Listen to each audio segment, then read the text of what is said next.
Shaira, nung last ko na interview si EA, nagulat ako nung may ni-reveal siya. I'm sure nabalitaan mo rin yun na, paano sasabihin na isa kang yun na nga. Ay, wait lang gusto kong gamitin na term ay pure. Wag naman yung well, not V, yung pure lang po, yung pure state ko po. Yes po. Nagulat nga ako na siya yung...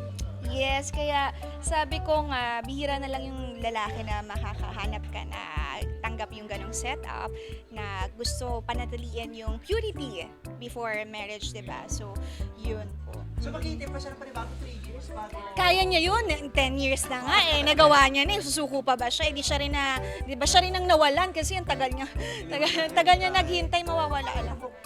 Paano niya nagawa yung gano'n samantalang yung iba? Babae siya.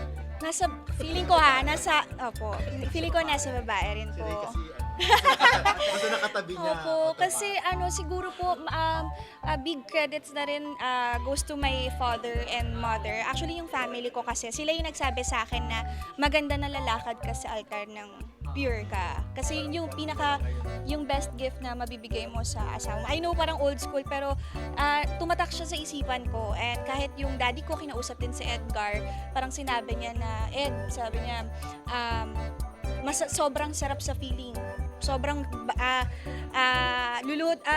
babaw daw na ako sa'yo pag nailakad mo yung anak ko ng ganun pa siya. So, ako, yun na. And then, siguro, natatakot lang ako sa responsibilities na, alam na, hindi natin masabi, baka may mga accidents na, alam, na ganun. Kapag ka nagkwenta